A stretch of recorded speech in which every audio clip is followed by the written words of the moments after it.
What's up, guys? Welcome back to Deck Tech for Decks. I'm your host Caleb. If you want to support me, you can now follow me on Patreon. Not only is it the best way to support the channel, but additionally you'll get more say in what decks I cover. Special shout out to my high contributing patrons. Newsome, you rock. Now let's get into today's Deck Tech with Galadriel. And guys, I'm not saying Elf Ball's the wrong way to take her, but I am saying we're leaving a lot of value on the table by taking her that route. So we're going to completely throw that strategy out the window, and we're going to go a completely different route, which is trying to trigger her as many times as possible on each turn. Now, so we reset her on each turn, right? So if we include stuff like Wandering Glyph, Coma Cosmos Serpent, and Tindershoot Dryad, we can create tokens on our opponent's turn, getting her ability. Now this is going to be extremely broken. We can do some insane stuff like look at up to 12 cards of our library a turn rotation, right? If you're scrying to the bottom and drawing every single turn, that's going to rifle you through your deck at an extreme pace, getting you to your key pieces. Additionally, if we can get two of these effects on the battlefield, which we are running a couple clone effects because two Tindershoot Dryads is better than one, and we don't even talk about what two Comas can do, this is going to be extremely impactful because now we're able to add the counters and get the card advantage on our opponent's turn. So that in a whole rotation, we're adding 4 power to our board per creature, and then additionally we're getting all the card advantage we need. This is going to be amazing, and I know some of the cards are super expensive, but the thing is we do get that broken mana ability on our turn, so we're going to be abusing that as well. The next thing we're going to do is just abuse the counters, right? If we include Hardened Scales, instead of adding 4 power to each creature in a rotation, we're adding 8, and that gets busted really fast. Not to mention when we include stuff like Agatha Soul Cauldron and Glenalindra Archmage, now our entire board is just counter spells. Again, pretty impressive, pretty oppressive, but isn't Bant oppressive anyway? We all remember Derevi, right? So if this sounds like a deck tech you want to get into, let's get into it. Don't forget to stay till the end of the video to see this deck play tested. Let's kick it off by talking about how we're going to abuse our commander's ability on everybody else's turn. Coma Cosmos Serpent, Wolverine Riders, Tindershoot Dryad, and Illustrious Wanderglyph is going to be perfect for this. Now, in a perfect world though, we really want to trigger her twice. That way we can get the card advantage while also buffing our entire board state. So using stuff like Mondrak and Her Tak is going to be amazing. Now, not only are we doubling up on our board state, additionally, we're getting a ton of 1/1 counters thrown on our entire board, and additionally, we still get that card advantage. O'Hare is kind of a little bit of a non-bow because we will get that 3 green mana on our turn on upkeep and we really won't be able to utilize it, but I'd rather the 3 tokens, right? That's just going to create a massive board state. The 1/1 counters are going to buff them all up and our opponents need to act fast or we're just going to win the game. Another way we can ensure we're triggering our commander twice each turn is by cloning our at each upkeep effects. So if you have 2 comas, not only is that going to be extremely oppressive, but additionally, again, we not only get the 1/1 counters, but additionally we get that card draw, and then we really don't care about the mana and we're okay with that. Arasta and Charismatic Conqueror are just really efficient creatures that allow us to trigger our commander on our opponent's turn without using the each upkeep creatures. Adeline Resplendent Cathar and Myriel Shield of Argive do 2 things in the deck. One, they just make the deck go wider, and additionally it will ensure that we can get all 3 of our commander's triggers. Now again, make sure you're utilizing that green mana before you go to combat, because when you go to combat, create 3 tokens, you're going to trigger all 3 abilities,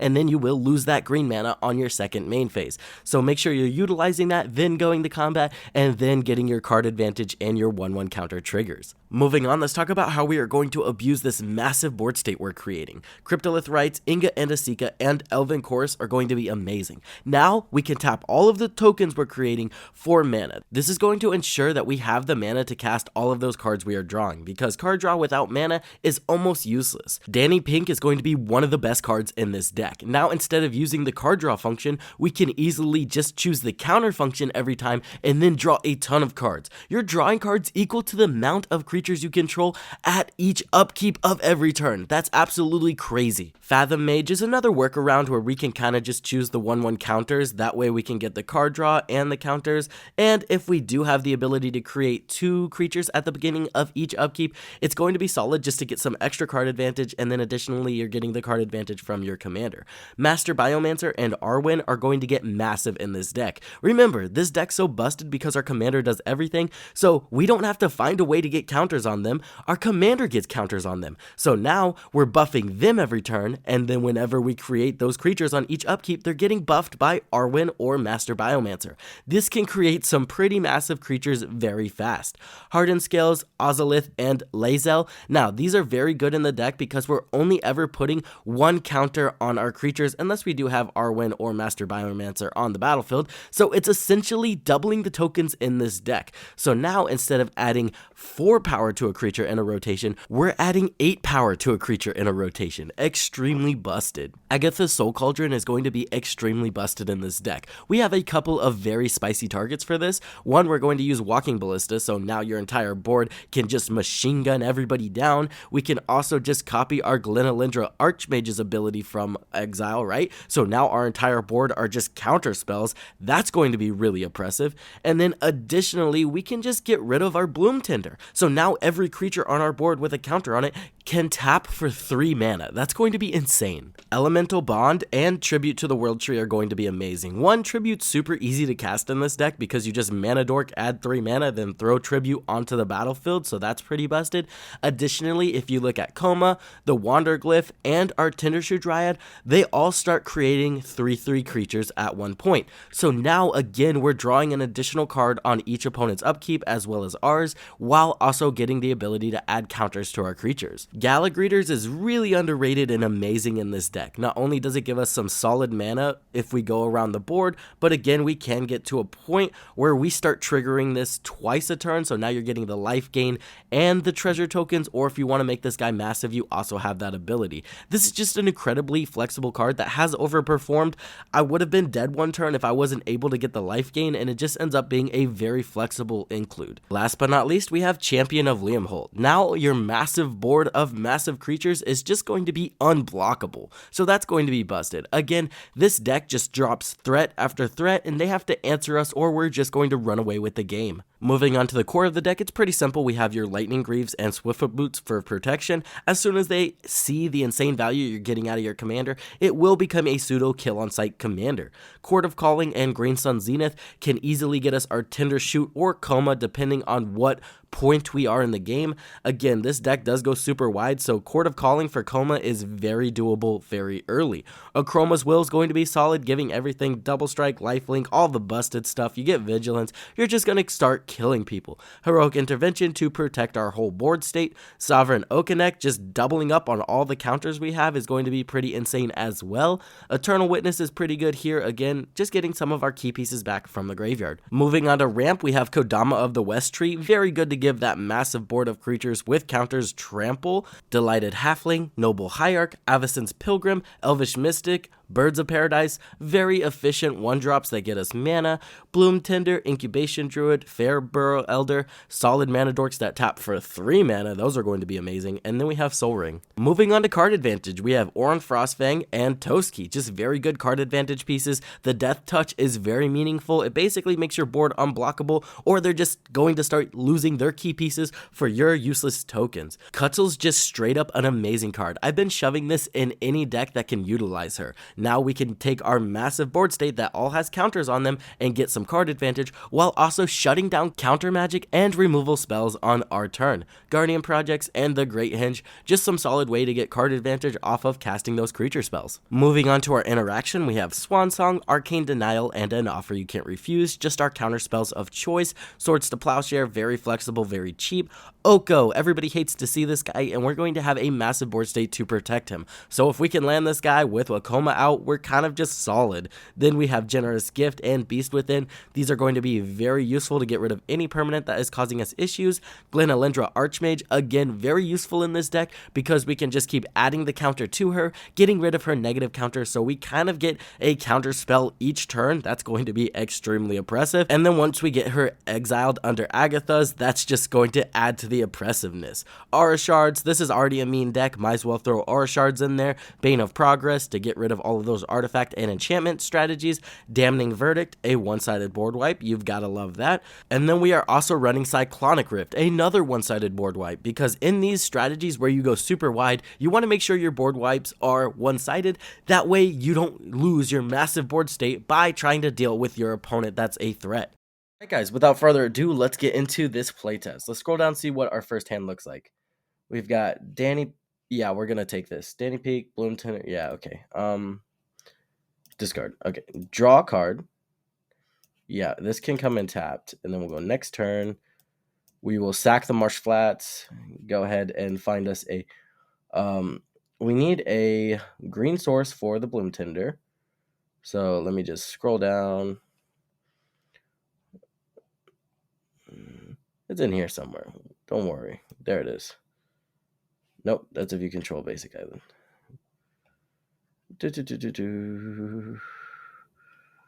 Breeding pool? Yeah, that's fine. Shock it in.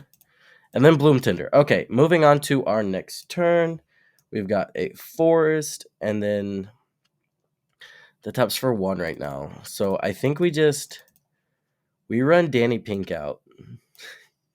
That's probably going to get removed as fast as possible. Like, Danny Pink does not resolve. And for good reason. Danny Pink's not a very fair card. Like, this thing's busted in this deck. You need to be countering it for sure. Okay, and then we'll go to our next turn. So I think what we're gonna do is we're just going to run out 1, 2, 3, 4, tap this for 3. So that's gonna give us 6 mana. Sorry, 7 mana. We're gonna cast this, and that's going to allow us to get the counters. So we're gonna get the counters. 1, 2, 3, 4. And then we're gonna draw 4 cards. So this is why you can't let Danny Pink resolve. Oh, I should have chose the mana. What am I doing? Okay, we misplayed there. We should have chose mana. But I will not take it back. That way we play fairly. We can attack with Danny Pink here and draw another card. And then it's turn 5. We have not dropped a land. So we can go here, sack it. View library. Let's get a green source again. Yep. And then we will... Let's see, I could birds. Okay, we can't do anything with 3 green mana, sadly. So I think we're just going to pass the turn. That way we can save birds for next turn, if that makes sense. Because this is why this deck is crazy. Because now we can cast Birds of Paradise, giving us 3 green mana, right? And then all we have to do is 1, 2, 3, 4 for a coma, right? And then we can do the counters. 1, 2, 3, 4, 5, 6. Oh, sorry. Yeah, pretty crazy. And then we're going to tap this for 3 for Mondrak. Busted. Not okay. And so now we've got what we want to get online. We're creating 2 tokens on each upkeep, which is going to be super busted. And let's just see where that gets us. We do have to go to discard. I really want to keep the Soul Ring. We'll keep Damning Verdict because in a real game we would keep that. Ozolith, I like that. We'll get rid of this. We'd probably keep this because this is going to be oppressive, and then we'll get rid of this. And then we can copy our coma next turn, which is going to be busted. We could have done that this turn, actually. But Mondrak's kind of the same thing, so we're just going to keep that there. Sorry. A little bit under the weather. So let's go through how this deck works. So on their upkeep, we don't untap everything. Seedborn Muse, right? Okay, so on their upkeep, we'd go ahead and add a token. So we'd get a coma, 2 comas actually, because of Mondrak. And then we're going to get to Scry 2. We're going to bottom both of these. Apologies. A little bit under the weather. Usually I'd edit this out, but, we're kind of doing a playtest here. Sorry. Back to it. Move to the bottom of library, and then we'll draw a card. Okay, cool. And then everything will get a counter. 1, 2, 3, 4, 5, 6, 7, 8, 9. And then we'll draw 9 cards. 1, 2, 3, 4, 5, 6, 7, 8, 9. Okay? And then that's pretty busted. Then we'll go to our next turn, and again, we are going to get 2 comas. 2 comas. Where are we at? There we go. And then we're going to do the counter thing again. So it's going to be 1, 2, 3, 4. 1, 2, 3, 4. 1, 2, Okay, cool. And then yeah, we're gonna draw 1, 2, 3, 4, 5, 6, 7, 8, 9, 10, 11 cards. 1, 2, 3, 4, 5, 6, 7, 8, 9, 10, 11. And then we'll do the scry thing just because we can. Sovereign's going to be busted, so let's move this to the bottom and draw Sovereign. And this is also why this commander is so good. The fact that you get a scry 2 and then draw a card, like the ability would have been good if it just said draw a card. But the fact that you get a scry 2 and then draw, that's where the bustedness comes from. And then moving on, let's go ahead and do the coma thing again. Add token. Everything gets a counter on it. Oh, my dog. He needs to go outside. 1 second, doggy. Let me murder this not real person. And then we're going to draw 1, 2, 3, 4, 5, 6, 7, 8, 9, 10, 11, 12, 13 cards. 1, 2, 3, 4, 5, 6, 7, 8, 9, 10, 11, 12, 13. And then we're going to do the scry thing. Bottom both of those. We don't need lands. And then draw a card. And then it's our turn. So, boop. We draw for turn. We get the 2 comas. Everything goes up a little bit. Just adding so much power to the board. It's insane.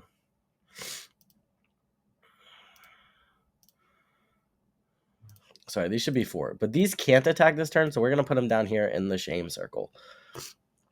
And then haste might be useful to add to this deck, but honestly, I haven't really needed it. So let's go ahead and see what we got. Sorry, we get the card draw. 1, 2, 3, 4, 5, 6, 7, 8, 9, 10, 11, 12, 13, 14, 15. And then everything already got the counter. Let's see what we got. Move those to the bottom. Draw a card. Okay. All right, we got trample. That's good. So I think the first thing we're going to do is cast Kodama. So everything has trample, which is the important part. And then let's see what else we want to do. I'm pretty sure this is just lethal, but we can also do the Glenalindra Soul Cauldron thing if we had to, because we do have Agatha's Glenalindra. All you do is go to your discard Glenalindra, and boom, now all of these comas are counterspells. Pretty messed up. And then no one's going to beat us with a creature strategy because of what we have. So that's probably what I would do if I didn't kill everybody here. But again, I think we just have a demanding board state, and we're just going to win from here. We could Court of Calling. Honestly, we have 2 clones in hand, so we could get 2 more comas. So now we're creating 3 serpents, and then this is doubling it. So 6 serpents on everybody's turn. If we don't kill everybody here, this is what's going to happen. We're going to end up in a scenario where we're creating 3 comas a turn, and then additionally, all of those comas are counter spells. We could also drop something to make it to where we can tap our creatures for mana. I'm positive there's like 3 in the deck, and we probably drew into one of them here. So now we can even tap our comas without sickness to use it. Although, actually, what am I doing? All I need is a chromas. Did we draw into a chromas? Oh, we could also land this. Yeah, okay, so there's Inga and Azika. That'll let us tap them for mana. But I think a chromas is right here. No, that's out of line.